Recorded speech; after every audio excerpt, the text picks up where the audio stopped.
बिस्मिल्लाहिर्रहमानिर्रहीम। इस्लाम स्टूडेंट करेंगे chapter 8 fit and healthy from secondary science class 6 और इसका टॉपिक हम करेंगे हाई ब्लड प्रेशर बिकॉज जो हार्ट डिजीज़ है वो हमने अपनी प्रीवियस वीडियो तक हमने कंप्लीट कर लिया है। आप स्टार्ट करते हैं reading. As your heart pump blood around your body the blood pushes against the inside body the blood pushes against the inside walls of your blood vessels creating a pressure. This is blood pressure. अब क्या होता है कि अल्लाह ताला ने जो हमारा heart रखा है ना ऑर्गन हमारे बॉडी के अंदर वो समझ लें कि हमारे जिस्म को खून की फरहमी में मदद देता है और बहुत बेहतरीन तरीके से ये काम सरअंजाम देता है। यानी खून को ऑक्सीजनेटेड ब्लड को पूरी बॉडी तक पहुंचाना और डीऑक्सीजनेटेड ब्लड को जिसमें ऑक्सीजन मौजूद नहीं होती और कार्बन डाइऑक्साइड ज़्यादा होती है उसको वापस लंग्स की तरफ लेकर जाना ताकि वो उसको क्लीन कर सकें। तो ये अल्लाह ने हमारे बॉडी में एक बहुत बड़ा कीमती ऑर्गन है जिसको रूहानी और फिज़िकली तौर पर जो है ना हम स्पिरिचुअली और फिज़िकली तौर पर यूज़ करते हैं। देखें, और दिल आपको सिर्फ आपकी बॉडी में ब्लड की सर्कुलेशन का काम सरअंजाम नहीं देता, यह आपको अच्छे बुरे की समझ भी देता है। ठीक है, आपका दिमाग हमेशा आपको बुराई की तरफ लेकर जाता है, लेकिन आपका दिल एक मुसलमान होने के नाते आपका दिल आपको हमेशा अल्लाह से डर और बुराई से दूरी और अच्छाई की तरफ आपको रुझान आपका करना और आपको अट्रैक्शन देना, ये सारा काम दिल का। तो दिल हमारा बहुत नाजुक चीज़ है, बहुत डेलिकेट है अल्लाह ने बनाई हुई। और दिल की प्यूरिफिकेशन जो है ना सिर्फ बॉडी की प्यूरिफिकेशन करता है बल्कि वो हमारी रूह की भी प्यूरिफिकेशन करता है। तो चलते हैं आगे अपनी स्टडी की तरफ। और यही खून का प्रेशर वो भेजता है हमारी पूरी बॉडी की तरफ। जैसे आप देखें कि आपने अगर हॉज पकड़ा हुआ है, हॉज मीन्स आपके जो पानी के पाइप होते हैं, ठीक है ना, जब आप उनका आगे से ज़ोर से उनको दबाते हो तो उनका प्रेशर बनता है, ठीक है, और दूर तक पानी की जो है ना फुहार जाती है, यानी पानी दूर तक पहुंच जाता है आपके प्रेशर देने से। इसी तरह ब्लड पीछे से प्रेशर करता है खून को, ठीक है, नालियों के अंदर, खून की आर्टरीज के अंदर, और वो प्रेशर के साथ पूरा खून जो है ना हमारी बॉडी के अंदर मूव करता है ताकि उससे आगे मौजूद जो डीऑक्सीजनेटेड ब्लड है पीछे वाले खून ने उसको पुश किया और उसको लंग्स तक पहुंचा दिया। इसी तरह ये सिलसिला चलता रहता है और यही चीज़ कहलाती है blood pressure. Blood pressure is recorded with 2 numbers. हमारा ब्लड प्रेशर हमेशा 2 नंबर से रिकॉर्ड किया जाता है। यानी ऊपर का, अगर आपने देखा आपके ग्रैंड पेरेंट्स जब इस किस्म के जो है ना अपरेटस यूज़ करते हैं ब्लड प्रेशर को चेक करने के लिए, तो अब ये तो मैनुअल है ना, अब डिजिटल आ गए में जिनके ऊपर नंबरिंग आ रही होती है, तो 2 नंबर शो हो रहे होते हैं कि ऊपर का ब्लड प्रेशर क्या है, नीचे का ब्लड प्रेशर क्या है।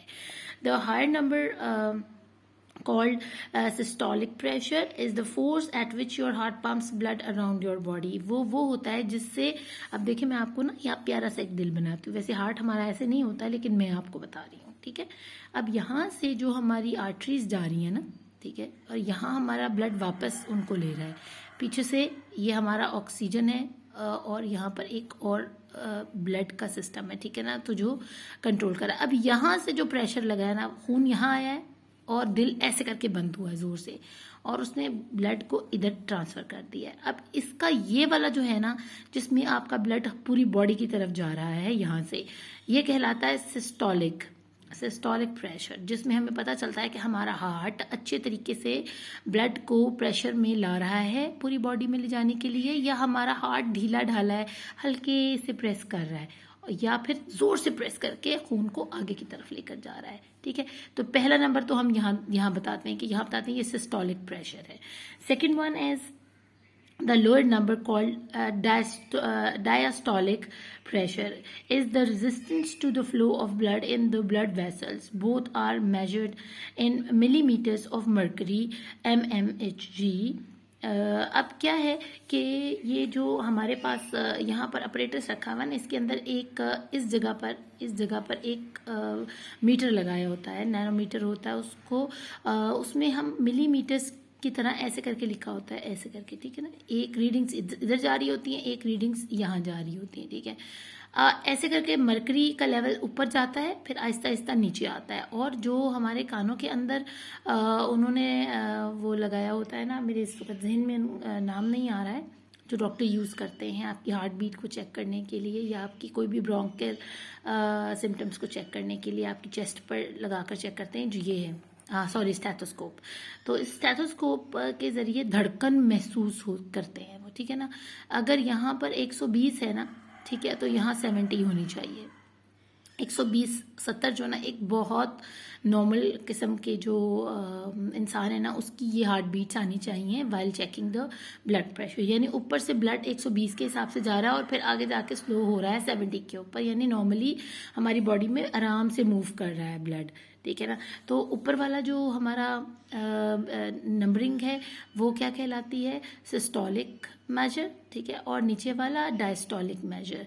और ये चेक किससे किया जाता है, 1 मीटर होता है जिसके अंदर मरकरी होती है और हम मिलीमीटर्स में उसको चेक करते हैं। और HG जो है ना वो यूनिट है मरकरी का, यानी मरकरी को जब आपने शॉर्ट फॉर्म में बोलना है ना, अगर आप मरकरी उसको नहीं बोलना चाहते हो तो हम उसको HG बुलाएंगे, ठीक है ना। ये उस एलिमेंट का नाम है शॉर्ट फॉर्म में। और अगर इसी तरह अगर हम गोल्ड को गोल्ड नहीं कहना चाहते तो हम उसको AU कहते हैं, ठीक है ना, AU, ठीक है। इसी तरह आयरन को हम Fe बुलाते हैं, ठीक है। तो ये सारे क्या है, एलिमेंट्स के शॉर्ट नेम हैं जो पीरियोडिक टेबल में आप अपनी सीनियर क्लासेस में पढ़ेंगे। आगे चलते हैं। Scientist regards high blood pressure to be 140/90। अगर आपकी रीडिंग आ रही है 140/90 की तो डॉक्टर क्या कहेंगे कि आपको हाई ब्लड प्रेशर है, ठीक है। If your blood pressure is too high it put extra strain on your heart. अगर इससे भी ज्यादा आपका ब्लड प्रेशर हाई हो जाता है, यानी 160 और 100 पे चला जाता है, यानी सिस्टोलिक रेट उसका 160 आ रहा है और डायस्टोलिक रेट उसका 100 या 110 आ रहा है, इट मीन्स कि वो आपके जो हार्ट है ना उसको एक्स्ट्रा काम करना पड़ रहा है और बहुत प्रेशर बन रहा है आपके हार्ट के ऊपर। Blood vessels and other organ such as the brain, kidneys and eyes. और इसके अलावा ये ब्लड प्रेशर आपको कहाँ कहाँ इफेक्ट कर रहा है, आपके गुर्दों पे असर डाल रहा है, आपकी आंखों पे असर डाल रहा है, आपके दिमाग के ऊपर असर डाल रहा है। और अक्सर आपको पता हो कि अगर आपके ग्रैंड पेरेंट्स में से ये मामा बाबा में से किसी को हाई ब्लड प्रेशर अल्लाह ना करे हो तो वो सर दर्द की शिकायत करते हैं कि हमें सर दर्द हो रहा है और चक्कर आ रहे हैं, आंखों के आगे अंधेरा आ रहा है, ठीक है ना। तो इफेक्ट हो रहा होता है, गुर्दों में किडनीज में पेन शुरू हो जाती है और फिर आपको एंजाइना अटैक फील होता है आपके किसी भी रिश्तेदार को या किसी भी पेशेंट को सीने के अंदर ऐसा अजीब दर्द उठता है कि कॉन्ट्रैक्शन होती है जैसे किसी ने जो है ना छुरी घोंप दी है आपके सीने के अंदर। तो इस किस्म की फीलिंग्स आती हैं अगर ब्लड प्रेशर बहुत हाई हो जाए तो। You are at risk of getting high blood pressure if you are overweight, eat too much salt and not enough fruit and vegetable, smoke, don't do enough exercise or drink too many caffeine based drinks such as tea or coffee। अब आपने ये बहुत important है, ये पढ़ना है। एक तो ये पढ़ना है कि साइंटिस्ट हाई ब्लड प्रेशर किसको कहते हैं, ठीक है, उनके ख्याल में हाई ब्लड प्रेशर की रीडिंग्स क्या हो सकती हैं। और एक ये होगा कि checking blood pressure with a blood pressure monitor, इसका बताना है कि हम किससे ब्लड प्रेशर चेक करते हैं। थर्ड वन इज कि ब्लड प्रेशर किन लोगों को हो सकता है या कौन लोग हैं जो ब्लड प्रेशर को वेलकम कर सकते हैं अपने ज़िंदगी के अंदर। तो वो है कि अगर आप ओवरवेट हैं यानी आप मोटे हैं, अगर आप बहुत ज़्यादा नमक खाने वाले हैं, अगर आप बेशक नहीं भी मोटे ना लेकिन आप नमक का इस्तेमाल बहुत ज़्यादा करते हो, then you are welcoming the blood pressure in your body. And fruit वगैरह और वेजिटेबल्स आपको अच्छे नहीं लगते, आप नहीं खाते और सिर्फ नमक पे ज़िंदगी गुजार रहे हो, नमकीन चीज़ों पे।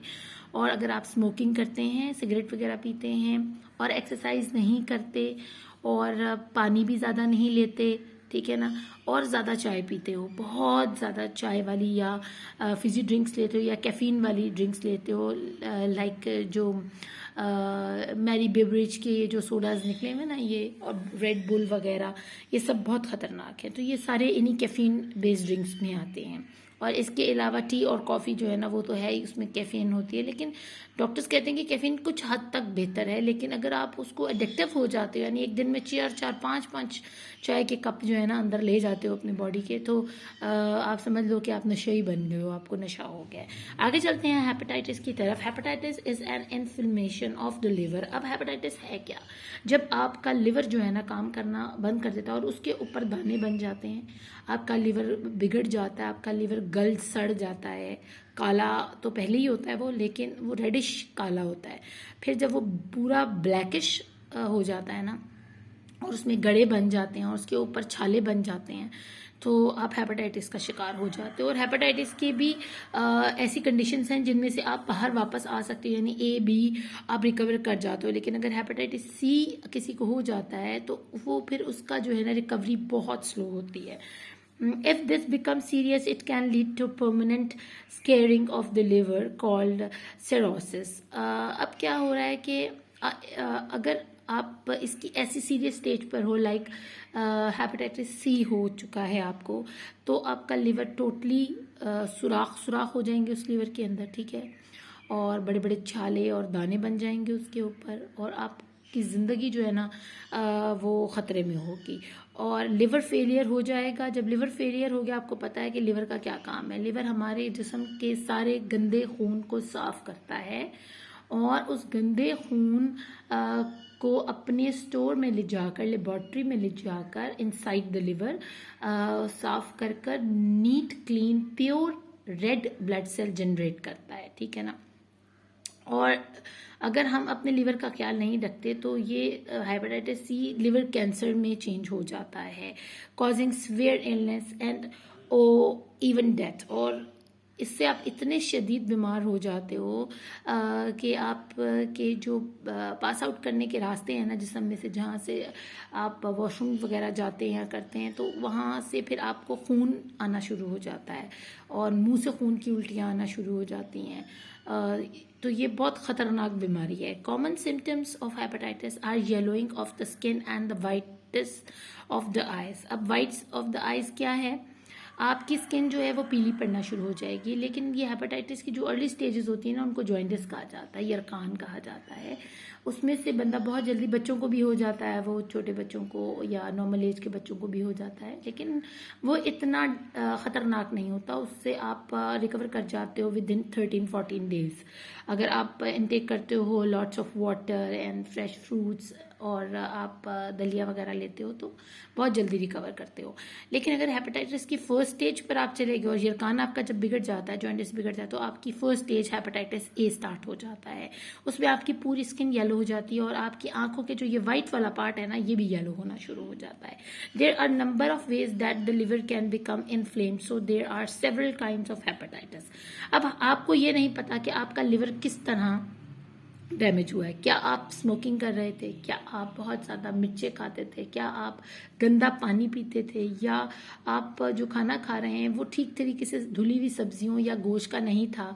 या आपने किसी इन्फेक्टेड पर्सन जिसको ऑलरेडी हेपेटाइटिस था उसके बर्तन में खाना खा लिया, या उसकी यूज़ की हुई चीज़ों को इस्तेमाल कर लिया खुद से उसके बर्तनों में, या उसके जूठे पानी को आपने पी लिया? तो ये इसकी बहुत सारी काइंड्स है हेपेटाइटिस की, कि हेपेटाइटिस किस टाइप का हुआ है आपको। Yellowish of the whites of the eye are a symptom of liver diseases. अगर आपकी ये वाला पार्ट जो है येलो हो जाता है तो इट मीन्स कि आपको लिवर का कोई मसला है। मे बी वो हेपेटाइटिस ना हो, वो जॉइंटिस भी हो सकता है, या और भी कोई इन्फ्लेमेशन हो सकती है, आपका जिगर के ऊपर स्वेलिंग हो सकती है। ज़रूरी नहीं है कि वो हेपेटाइटिस कॉज करे, लेकिन आपके ये जो आई का ये वाइट पार्ट है ना, ये सबसे पहले सिम्टम शो करवाता है आपको कि आपके लिवर को कोई प्रॉब्लम हो रही है। या अल्लाह ने देखे कितनी अच्छी लेबॉर्ट्री रखी हुई है आपके फेस के ऊपर, जो आपको फौरन से आगाह कर देती है इस चीज़ से कि भी आपके अंदर क्या सिस्टम चल रहा है। आगे चलते हैं।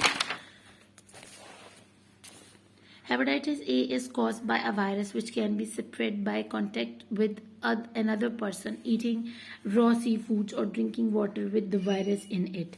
अब होता कैसे है कि हेपेटाइटिस ए डायरेक्टली स्प्रेड कैसे हो रहा है? एक ऐसे पर्सन से जो कि खा रहा था सी फूड, ठीक है ना, और सी फूड भी रॉ खा रहा था, कच्चा, ठीक है ना। आप सी फूड को कच्चा जो है ना कंज्यूम नहीं कर सकते, क्योंकि उसमें बहुत ज़्यादा माइक्रोब्स होते हैं जो आपको अंदर जाके तबाही करते हैं। देखिए ये सुशी वगैरह लोग समझते हैं जी हम 10,000 की प्लेट हमने ऑर्डर की है जस्ट फॉर नथिंग, लेकिन आपने शो ऑफ करना है और आपने बताना है हर किसी को जी हमने सुशी कंज्यूम की है या हमने सुशी खाई है, हम जी फलां बड़े बहुत बड़े 5 स्टार रेस्टोरेंट में गए। लेकिन आपको पता है कि आपने उस 10,000 की एक प्लेट के ऊपर एक चम्मच या एक स्लाइस ऑफ सुशी जो आप खा रहे हैं वो आपकी पूरी ज़िंदगी को डिस्ट्रॉय कर सकती है।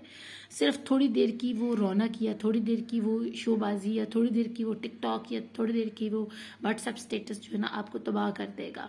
क्योंकि रॉ फूड्स वैसे भी हमें अलाउ नहीं है अल्लाह की तरफ से कि सी फूड्स हम रॉ नहीं ले सकते, कच्चा गोश्त नहीं खा सकते। और drinking water with the virus in it, या आप गंदा पानी पी रहे हो, कोई किसी ऐसी जगह गए हो जो ग्लास साफ नहीं है या उस पानी के अंदर वायरस है, तो आप समझो कि इन्फेक्ट हो गए हो with the hepatitis A bacteria या germ. Strict personal hygiene and avoiding raw and unpeeled food can help prevent infection. अब इसको प्रिवेंट कैसे किया जा सकता है, इससे बचा कैसे जा सकता है, या अगर आपको हो गया है तो उसके क्योर में आपको क्या चीज़ हेल्प आउट कर सकती है। एक तो आप स्ट्रिक्टली पर्सनल हाइजीन का ख्याल रखें, अपनी बॉडी को नीट क्लीन रखें, नहाएं धोएं, बार बार उठकर हाथ धोएं, जो सुन्नत तरीका है आप बावुजू रहें, ठीक है। And avoiding raw and unpeeled food, ऐसे खाने ना खाएं, चाहे वो फ्रूट हो सब्जी हो जो छिली हुई ना हो, ठीक है ना, उसको छील कर खाएं। और रॉ लेने से परहेज करें, ठीक है ना, जैसे कच्ची सब्जियां भी मत खाएं, या कच्चा भुना गोश्त भी मत खाएं, या कच्ची रोटी मत लें। इस तरह की चीज़ें जो है ना आप अवॉइड करें, तो आप इस इन्फेक्शन को मज़ीद आगे बढ़ने से रोक सकते हो उसी जगह पर, और फिर उसकी क्योर की तरफ जाते हो। हेपेटाइटिस बी क्या है? स्प्रेड बाय ब्लड और other body fluids from an infected person. अब हेपेटाइटिस बी अगर किसी को है और उसके हाथ में कट आ गया है, या उसकी बॉडी पर आपने अपने कटे हुए हाथ से, कटा हुआ हाथ इस तरह के, अगर आपके हाथ पे कोई स्क्रैच है, ठीक है, आपकी बॉडी खुली हुई है, एक्सपोज हुई हुई है उस इन्फेक्टेड पर्सन के सामने, या आपके हाथ पे छुरी से कोई समझ लो कट आया हुआ है, तो अगर आपने उससे हाथ मिला लिया है तो उसकी बॉडी जर्म्स आपके उस कटे हुए वॉन्ड में से डायरेक्टली, क्योंकि आप एक्सपोज किया हुआ है आपने अपनी बॉडी को उसके सामने, तो वो जर्म्स बड़ी जल्दी सिक्रीट कर जाएंगे इनसाइड योर बॉडी और आप इन्फेक्टेड हो जाओगे। इसके अलावा उसके जर्म्स जो है ना, ऑलरेडी कोई बॉडी फ्लूइड्स हैं उसके, जैसे या थूक है या उसकी कोई गंदगी है, अगर आपको वो टच कर गई है तो ऐसा हो सकता है कि आप भी इन्फेक्टेड हो जाओ। There is no cure for hepatitis B but there is treatment. अब हेपेटाइटिस बी का कोई क्योर नहीं है, लेकिन उसकी ट्रीटमेंट है। आपको सारी जिंदगी इस हेपेटाइटिस बी के साथ रहना पड़ेगा, क्योंकि आप पूरी बॉडी का खून तो चेंज नहीं करवा सकते, या अपनी बॉडी के पूरी ऑर्गन्स को तो नहीं ना ट्रांसप्लांट करवा सकते। तो इट मीन्स कि आपको हेपेटाइटिस बी के साथ सारी जिंदगी गुजारनी है, लेकिन उसकी ट्रीटमेंट है, फिर आपको सारी जिंदगी उस ट्रीटमेंट को स्ट्रिक्टली फॉलो करना होगा, यानी दवाइयों के सहारे जिंदा रहना होगा। Hepatitis C is also spread by blood और अदर बॉडी फ्लूइड्स। ये भी सेम तरीके से जैसे हेपेटाइटिस इन्फेक्ट करता है किसी पर्सन को, इसी तरह ये भी स्प्रेड आउट होता है। It is the most serious kind of hepatitis, और ये हेपेटाइटिस ए बी से बहुत ज़्यादा सीरियस का चीज़ है। हेपेटाइटिस बी में क्या है कि वो आपको डेथ अलार्मिंग तो नहीं है कि आपको मौत के मुंह में डाल देगा, लेकिन आप उसका इलाज भी कोई नहीं है हेपेटाइटिस बी का, लेकिन आप दवाइयों से अपनी ज़िंदगी जारी रख सकते हो। जबकि हेपेटाइटिस सी जो है ना, आप दवाई खाने के बावजूद भी मौत की तरफ बढ़ रहे होते हो Aahista Aahista. It is the most serious kind of hepatitis and the most common reason for liver transplant in adult. और इसका आखिरी हल जो है ना वो यही है कि आपके लिवर को चेंज कर दिया जाए विद अनदर पर्सन लिवर जो कि दुनिया से जा चुका है, ठीक है। कोई भी आपको ऐसा अतिया करने वाला हमें ढूंढना पड़ता है, ऐसा भी कोई आपका फैमिली रिलेशन जिसके साथ है और वो दुनिया से चले गए हैं, तो वो ये दुनिया से जाने से पहले ही कह के जाएंगे। जैसे कुछ लोग ऐसे होते हैं ना, कोई ख़ास बीमारियों में मुब्तला होते हैं या कोई बूढ़े हो चुके होते हैं, कहते हैं कि जब मैं दुनिया से जाऊं तो मेरा जिगर, मैं इसको अतिया करके जा रहा हूँ। इसके अलावा और भी बहुत सारे जो एक्सीडेंट में दुनिया से चले जाते हैं, उनके पेरेंट्स वगैरह उनको रिक्वेस्ट करके तो ये ट्रांसप्लांट किया जाता है, यानी उनका जिगर लेकर आपको लगा दिया जाता है। आप मीन्स अल्लाह ना करे, मैं आपकी बात नहीं कर रही, मैं एक जो है ना जनरल बात कर रही हूँ कि खुदा ना खास्ता जो भी पेशेंट है हेपेटाइटिस का, हेपेटाइटिस सी का, उसके जिगर को ट्रांसप्लांट करने का ऑप्शन उसके पास होता है कि वो कहीं से अपने लिए बंदोबस्त कर ले किसी डोनर का, कि जब वो दुनिया से जाए तो जाते हुए अपना जो जिगर है वो अतिया कर जाए उस पेशेंट को जिसका वो डोनर बना था। और ये पैसों के बदले भी हो सकता है या ये अल्लाह के लिए भी हो सकता है, ये उस डोनर के ऊपर डिपेंड करता है कि वो कैसे अपना जिगर आपको देगा। किडनी डिजीज़ पढ़ लेते हैं अपना टॉपिक। होपफुली आपको हेपेटाइटिस ए बी सी का पता चल गया होगा। हेपेटाइटिस ए आपको मैंने बताया है कि एक वायरस है और ये कैसे स्प्रेड होता है, कांटेक्ट विद अदर पर्सन या रॉ सी फूड खाने से। या गंदे पानी पीने से। बी जो है वो फ्लूइड या बॉडी फ्लूइड से या ब्लड के जो है ना इन्फेक्टेड पर्सन के अगर आपको कहीं से लग जाए तो उससे होता है, उसकी कोई ट्रीटमेंट नहीं है। और सी भी सेम इसी तरह स्प्रेड आउट होता है बाय ब्लड और अदर बॉडी फ्लूइड्स। और इसका जो आखिरी हल है ना वो ये है कि इसमें लिवर ट्रांसप्लांट किया जाता है, वो भी सिर्फ बड़े लोगों का। अगर अल्लाह करे बच्चों को, अल्लाह ना करे बच्चों को हो जाता है तो फिर उनका तो जिगर भी ट्रांसप्लांट नहीं हो सकता, ठीक है। तो ये हेपेटाइटिस का था, हमने पढ़ लिया। अब किडनी डिजीज की तरफ चलते हैं। Kidney disease means that the kidneys are damaged and don't do the jobs they are suppose to do. अब किडनी डिजीज मीन्स ये है कि आपके गुर्दे काम नहीं कर रहे जो कि उनको अल्लाह ने जिम्मा लगाया हुआ है जिस काम का। यानी गुर्दे करते क्या है, वो किडनीज आपके जितने भी अंदर जो खून है ना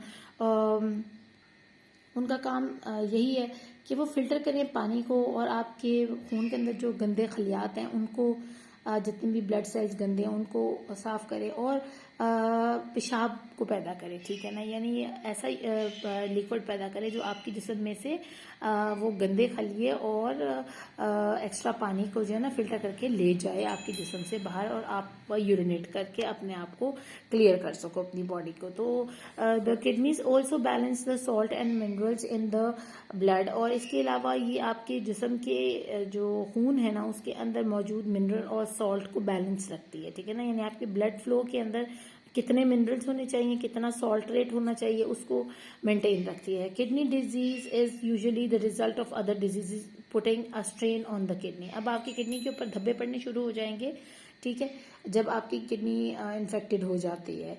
और फिर ये किडनी की डिजीज जो है ना आपको दूसरी बीमारियों की तरफ किस तरह लेकर जाती है। सबसे पहले तो diabetes is believe to be the leading cause of kidney disease. Too much glucose in the blood can damage the tiny filter in the kidneys। हमारी किडनी के अंदर अल्लाह ने छोटे छोटे फिल्टर्स लगा कर रखे हुए हैं, ठीक है ना, जो कि हर वक्त काम कर रहे हैं। अब डायबिटीज़ जो है ना वो शुगर यानी ग्लूकोज का लेवल बढ़ जाना हमारे खून के अंदर क्या करता है कि किडनी डिजीज़ को बूस्ट अप कर देता है, यानी किडनी को ख़राब करने में बहुत ज़्यादा मदद देता है। अगर बहुत ज़्यादा ग्लूकोज आपके ब्लड के अंदर तो वो टाइनी फिल्टर्स जो है ना किडनी के वो तबाह होना शुरू हो जाएंगे। सबसे पहला काम डायबिटीज़ क्या करती हैं, ठीक है, वो tiny filters in the kidney जो है ना उसको डैमेज कर देती है, ठीक है। ये आपने याद रखना है कि डायबिटीज़ क्या करती है, damage the tiny filters in the kidneys. अब हाई ब्लड प्रेशर क्या करता है, ये can put a strain on the small blood vessel in the kidney stopping them working properly, ठीक है। ये तो आपको पूरा याद करना पड़ेगा कि आपका जो हाई ब्लड प्रेशर है वो भी धब्बे बना देता है आपकी किडनीज के ऊपर, ठीक है। आपकी किडनीज की स्मॉल वेसल्स जो होती हैं जो कि वर्क कर रही होती हैं, पानी को लेके जाना लेकर आना, इस तरह वेसल्स बनी होती हैं, ठीक है ना, उनको ख़राब कर देता है और वो वर्क नहीं कर पाती प्रॉपरली, ठीक तरीके से काम नहीं कर पाती।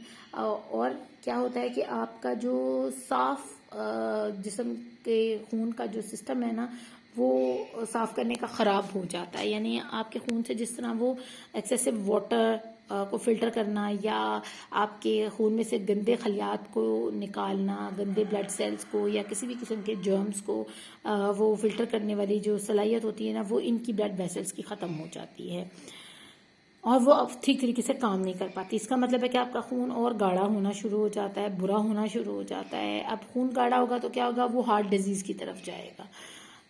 यानी अगर हार्ट डिजीज़ की तरफ जाएगा तो आपको हार्ट अटैक या एंजाइना का अटैक आ सकता है। High cholesterol in the blood can cause a buildup of fatty deposits in the blood vessels. जैसे कि हमने पीछे पढ़ा था कि ये हमारी ब्लड वेसल्स हैं, ठीक है ना, और ये फैटी डिपॉजिट्स हो गए, यहाँ पर चर्बी बन गई। अब ये क्या है, फ्लो को डिस्टर्ब कर रहा है खून के, रेड ब्लड सेल के, ये हमारी ब्लड वेसल है, इसके अंदर ये फ्लो को ख़राब कर रहा है। अभी मैंने इससे पीछे वाली जो लाइन पढ़ी है वो ये है कि वो यहाँ पर जो है ना यहाँ पर स्ट्रेन डाल देता है, धब्बे हो जाते हैं यहाँ पर और सुराख बन जाते हैं इसके अंदर ऐसे करके, तो ये प्रॉपर तरीके से काम नहीं करती, यानी खून यहाँ से निकल कर बॉडी के अंदर जाना शुरू हो जाता है, तो बहुत नुकसान होता है। किस सूरत में, जब नसें फट जाती हैं, ब्रेन हैमरेज हो जाता है, वो सब क्यों होता है, वो इसी वजह से होता है। या किडनी फेल हो जाती हैं, उनकी नसें किडनी की फट जाती हैं, वो ब्लड वेसल्स इसीलिए फटती हैं क्योंकि वो कमज़ोर हो चुकी होती हैं, उनकी दीवारें कमज़ोर हो चुकी होती हैं।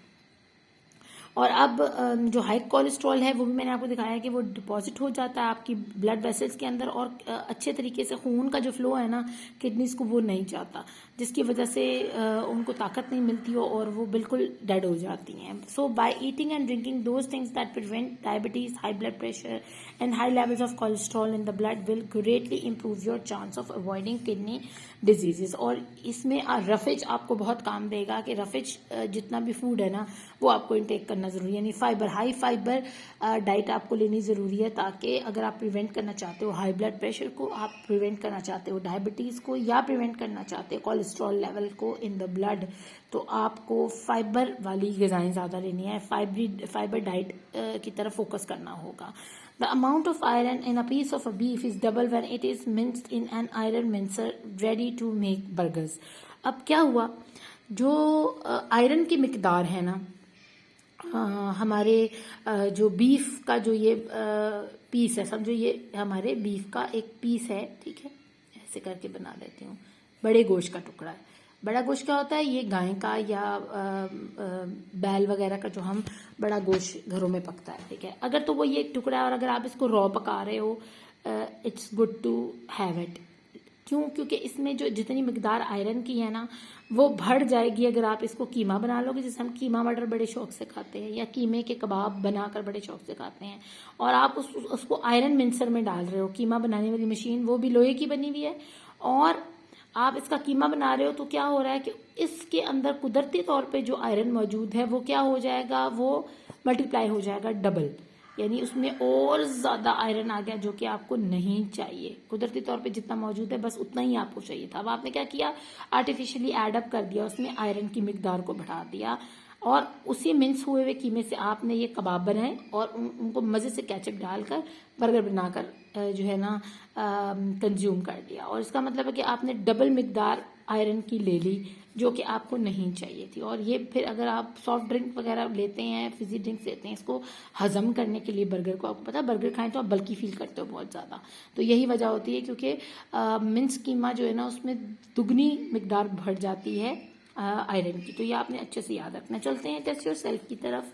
Explain how a person become fat और ओबीस. अब आपने बताना है कि कैसे कोई इंसान जो है ना वो मोटापे का शिकार होता है. आप ख्याल रखिएगा कि मैंने लास्ट वीडियो में हार्ट डिजीज तक पढ़ाया था, लेकिन उसकी टेस्ट योर सेल्फ जो है ना अपलोड नहीं की, क्योंकि मुझे हेपेटाइटिस और हाई ब्लड प्रेशर पढ़ाना था. So I am going to upload it in this video.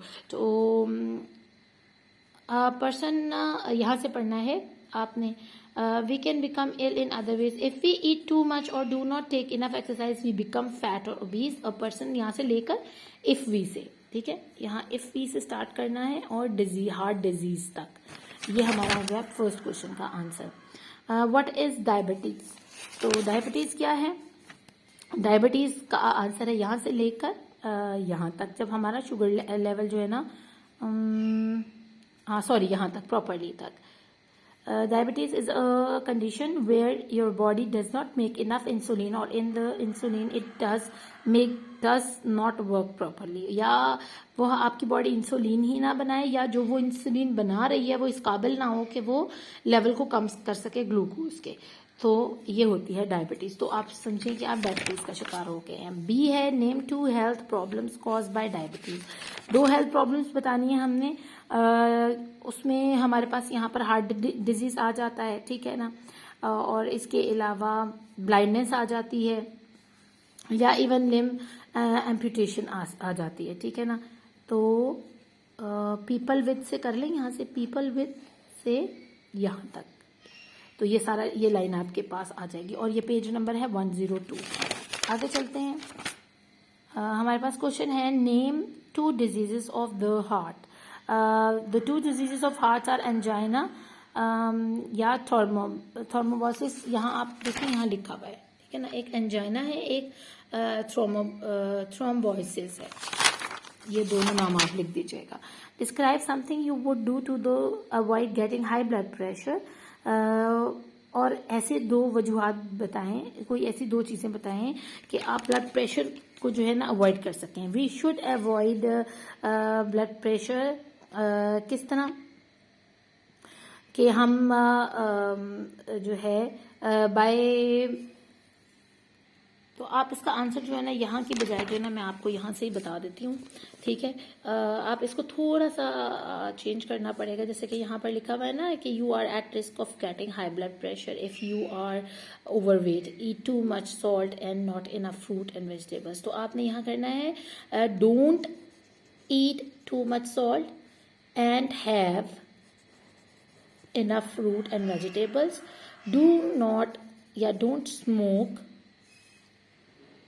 और drink too many caffeine based drink such as tea और कॉफ़ी, ठीक है ना। और ये एक्सरसाइज वाले आप इसको काट दें, ठीक है। तो ये आपका आंसर इस तरह तैयार हो जाएगा कि you should don't eat too much salt और and have enough fruit and vegetables, don't smoke और drink too many caffeine based drink such as tea और कॉफ़ी। तो ये हमारा आंसर हो गया इसका क्वेश्चन नंबर 4 का। अब चलते क्वेश्चन नंबर 5 की तरह। व्हाट इज सिरोसिस, और इसका पार्ट 2 है describe the symptom of hepatitis. Cirrhosis क्या होता है, यहाँ मैंने आपको बताया भी था कि ये जब आपको डायबिटीज़, बल्कि डायबिटीज़ में से नहीं था ये, हाँ ये आ गया है,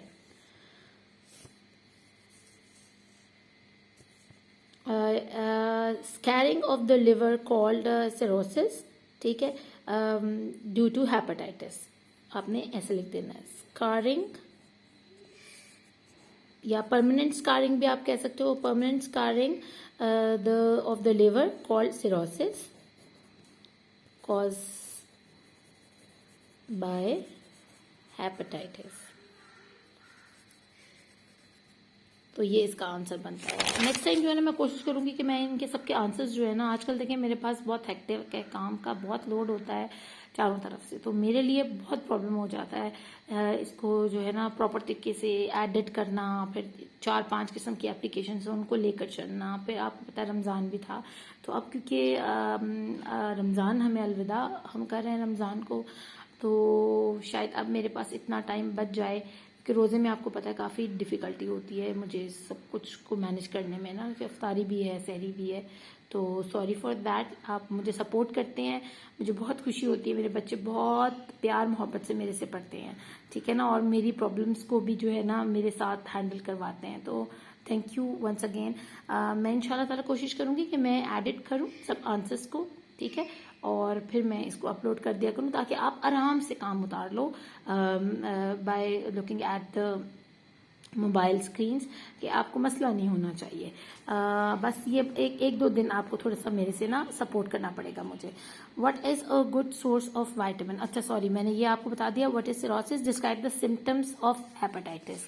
तो हेपेटाइटिस की जो सिम्टम्स हैं, कॉमन सिम्टम्स में आपने ये लिख देना है यहाँ से लेकर आप यहाँ तक, ठीक है ना, एक ही लाइन है। Common symptoms of hepatitis are yellowing of the skin and the whites of the eyes, ठीक है, आंखों की वाइट पट्टी जो वो भी येलो हो जाती है और स्किन भी येलो हो जाती है।